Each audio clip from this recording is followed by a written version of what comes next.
Hello friends, അപ്പോൾ ഇന്നത്തെ video എന്താണെന്ന് വെച്ചാൽ ഞാൻ കാത്തിരുന്ന ദിവസത്തിലെ ഒരു വീഡിയോ ആണ് കേട്ടോ. ഈ വീഡിയോ എടുത്തിട്ട് ഇപ്പോൾ കുറേ ദിവസം എന്ന് വെച്ചാൽ ഭാവി ഉണ്ടായിട്ട് ഇപ്പോൾ 40-40 ദിവസമായി കേട്ടോ. അപ്പോൾ ഞാനും അമ്മയും അമ്മമ്മയും എൻ്റെ ഏട്ടനൊക്കെ ആയിട്ട് ഞങ്ങൾ ഹോസ്പിറ്റലിൽ അഡ്മിറ്റ് ആകാൻ പോവുകയാണ്. അപ്പോൾ ഞങ്ങൾ 4 ആളും കൂടിയാണ് കേട്ടോ പോകുന്നത്. പിന്നെ അച്ഛൻ വന്നില്ല, വീട്ടിൽ പശുവൊക്കെ ഉള്ളതുകൊണ്ട് അച്ഛൻ വന്നില്ല. അങ്ങനെ ഞങ്ങൾ ഹോസ്പിറ്റലിലെത്തി. അമ്മ ചീട്ടെടുക്കാൻ വേണ്ടി പോയതാണ്. അപ്പോൾ ചീട്ടൊക്കെ എടുത്ത് കഴിഞ്ഞിട്ട് എന്നെ ആദ്യം കൊണ്ടുപോകുന്നത് ലേബർ റൂമിലേക്കാണ് കേട്ടോ. അപ്പോൾ അതിൻ്റെ വീഡിയോ ഒന്നും ഞാൻ എടുത്തില്ല, കാരണം എനിക്കറിയില്ലായിരുന്നു ചെന്ന അവിടെ തന്നെ ലേബർ റൂമിലേക്ക് കയറ്റുമെന്ന്. അങ്ങനെ ഞാനും അമ്മമ്മയൊക്കെ സോറിയൊക്കെ പറഞ്ഞ് ലേബർ റൂമിൽ പോയി. ഞാൻ ട്യൂബൊക്കെ ഇട്ട് വന്ന് കിടക്കുന്ന കിടപ്പാണ് കേട്ടോ. അത്യാവശ്യം ഇച്ചിരി പെയിനൊക്കെ ഉണ്ടായിരുന്നു, എന്നാലും വലിയ പെയിനൊന്നും ഉണ്ടായിരുന്നില്ല. ഞാൻ ചിലവരുടെ ഇങ്ങനെ വീഡിയോസൊക്കെ കാണുമ്പോൾ ചിലവർ പറയും ട്യൂബ് ഇട്ടപ്പോൾ അത്യാവശ്യം വേദന ഉണ്ടായിരുന്നു എന്നൊക്കെ പറഞ്ഞ് കേട്ടിട്ടുണ്ട്. പക്ഷേ എനിക്ക് അത്രയ്ക്കും വേദന ഉണ്ടായിരുന്നില്ല. അപ്പം ഞാനിങ്ങനെ അത് വിട്ടിട്ട് ഇങ്ങനെ കിടക്കുകയാണ്. പിന്നെ ഏട്ടൻ വന്നപ്പോൾ ചായ കൊണ്ടുവന്നായിരുന്നു. അമ്മനെ ചായ കുടിക്കാൻ വേണ്ടിയിട്ട് എണീച്ചപ്പോൾ എൻ്റെ ട്യൂബ് വീണ് പോയി കേട്ടോ. അപ്പോൾ അമ്മയാണെങ്കിൽ ലേബർ റൂമിൽ ട്യൂബിൻ്റെയും അതിൻ്റെ ഇതിനൊക്കെ പൈസ അടയ്ക്കാൻ വേണ്ടിയിട്ട് പോയി വന്നേക്കുന്ന ഭാഗമാണ്. വന്നു കഴിഞ്ഞ് പിന്നെ ഫുഡൊക്കെ മേടിച്ചുകൊണ്ട് വന്നു. അതും കഴിഞ്ഞ് ഞാൻ ഇച്ചിരി നേരം നടക്കാനൊക്കെ പോയി കേട്ടോ. എൻ്റെ മേത്തൊരു തോർത്തൊക്കെ അമ്മ ഇട്ട് തന്നായിരുന്നു. അങ്ങനെ നടക്കാനൊക്കെ പോയി കഴിഞ്ഞിട്ട് വന്നിരിക്കുന്ന ഇരിപ്പാണ്. പിന്നെ ട്യൂബ് ഇട്ട സമയത്ത് എനിക്ക് ഇച്ചിരി അസ്വസ്ഥതകളൊക്കെ ഉണ്ടായിരുന്നു. അത് ഊരിപ്പോയപ്പോൾ പിന്നെ ഓക്കെ. പക്ഷേ അത് കഴിഞ്ഞിട്ട് എനിക്ക് ഒരു വേദന വരും, പിന്നെ കുറേ നേരം കഴിഞ്ഞിട്ട് പിന്നെ ഒരു വേദന വരും. അങ്ങനെയായിരുന്നു. അങ്ങനെ അമ്മ കൊണ്ടുവന്ന് ചോറൊക്കെ കഴിച്ച് ഞാനും അമ്മമ്മയും ഒരു ബട്ടർ പേപ്പറിലല്ലേ ഈ ചോറ് കിട്ടിയത്, അതിനകത്തിരുന്ന് കഴിച്ചു. അങ്ങനെ രാവിലെ വന്ന് എൻ്റെ കയ്യിൽ വാച്ചൊക്കെ അവർ കെട്ടിത്തന്നു. രാവിലെ തന്നെ എനിക്ക് 2 ഗുളിക തന്നിട്ടുണ്ടായിരുന്നു കേട്ടോ, പെയിൻ വരാനുള്ള.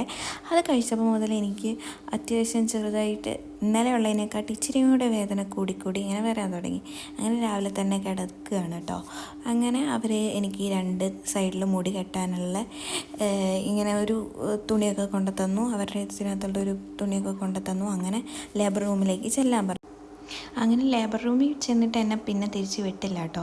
അങ്ങനെ 10-10:30 രാത്രി 10:30 വരെ ഞാൻ നല്ല വേദന സഹിച്ചു. പക്ഷേ സർവീക്സ് ഓപ്പൺ ആവുന്നുണ്ടായിരുന്നില്ല. അങ്ങനെ പിന്നെ കൊച്ചു മഷിയിട്ടു.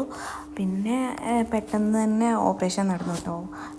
ഓപ്പറേഷനായിരുന്നു, സെക്ഷനായിരുന്നു. അങ്ങനെ കുഞ്ഞുവാവ വന്നു. മക്കുവാണ് കേട്ടോ കുഞ്ഞുവാവനെ എടുക്കുന്നത്. അങ്ങനെ ആൻറ്റീൻ്റെ കയ്യിലിരിക്കുന്നു ഒരു തക്കട് വാവ. ഇതാണ് കേട്ടോ റൂമിലേക്കൊക്കെ വന്നിട്ടുള്ളത് എൻ്റെ വാവേൻ്റെ വീഡിയോ. അപ്പോൾ അതൊക്കെ കഴിഞ്ഞ് പിന്നെ ഞാൻ റൂമിലൊക്കെ എത്തി. അങ്ങനെ വാവ അവിടെ കിടക്കുന്നുണ്ട്. അന്നും ഇവൾക്ക് നല്ല കവിളാണ് കേട്ടോ. ഇന്നും ആ കവിള് കുറഞ്ഞിട്ടില്ല, ഇങ്ങനെ കുറഞ്ഞ് വരുന്നുണ്ട്. ഞാൻ വിചാരിച്ചു, ഞാൻ 2 തവണ ഉമ്മ വെച്ചിട്ടുണ്ടായിരുന്നു. ഈ എൻ്റെ അമ്മയൊക്കെ പറയും കവിളിൽ ഉമ്മ വെച്ചാൽ കവിള് കൂടുമെന്ന്. സത്യം പറഞ്ഞാൽ ഞാൻ അങ്ങനെ ഉമ്മ വെച്ചിട്ടില്ല, ആകെ 2 പ്രാവശ്യം ഉമ്മ വെച്ചിട്ടുള്ളൂ കേട്ടോ. അങ്ങനെ ഞാനിങ്ങനെ ഡെലിവറി ചെയ്ത് കഴിഞ്ഞ് അത്യാവശ്യം നല്ല എന്താ പറയുക, ഞാൻ ഉള്ള വേദന മൊത്തം തിന്നു. എന്നിട്ടും എനിക്ക് നോർമൽ ഡെലിവറി ആയിട്ടില്ല കേട്ടോ. ലാസ്റ്റ് ഇങ്ങനെ നിൽക്കാണ്ടുള്ള പെയിൻ വരില്ലേ, അതൊക്കെ വന്നു കഴിഞ്ഞിട്ട് ലാസ്റ്റ് കൊണ്ടുപോയിട്ട് എന്നെ സെക്ഷൻ ചെയ്തു. Cervix open ആകുന്നുണ്ടായിരുന്നില്ല. ഡോക്ടർക്ക് നല്ല വിശ്വാസമായിരുന്നു ഞാൻ പ്രസവിക്കുന്നത്. പക്ഷെ പ്രസവിച്ചില്ല കേസ്, എന്താ ചെയ്യുക.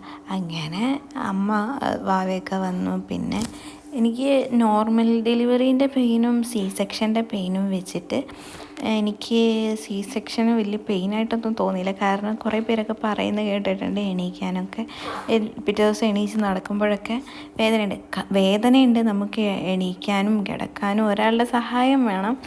നടക്കുമ്പോഴൊക്കെ ഭയങ്കര വേദനയായിരിക്കും. പക്ഷേ നമ്മൾ നോർമൽ ഡെലിവറീൻ്റെ പെയിൻ വെച്ച് നോക്കുമ്പോൾ എനിക്കത് പെയിൻ ഇല്ലാത്ത പോലെയാണ് തോന്നിയത്, വലിയ പെയിൻ ഇല്ലാത്ത പോലെയാണ്. അങ്ങനെ 5-ാമത്തെ ദിവസമായിട്ട് അങ്ങനെ ഞങ്ങൾ വീട്ടിലേക്ക് പോകാൻ വേണ്ടിയിട്ട് അമ്മേൻ്റെ മുടിയൊക്കെ കെട്ടിത്തരികയാണ് എനിക്ക്. അപ്പോൾ ഇതിനകത്ത് എൻ്റെ ഡെലിവറി സ്റ്റോറി ഫുള്ളായിട്ട് പറയാനുള്ള ഒരു എനിക്ക് കിട്ടിയിട്ടില്ല. അപ്പോൾ അടുത്ത വീഡിയോ ആയിട്ട് ഞാൻ വരാം കേട്ടോ. അപ്പോൾ ഇന്നത്തെ വീഡിയോ ഇത്രയേ ഉള്ളൂ. ബൈ.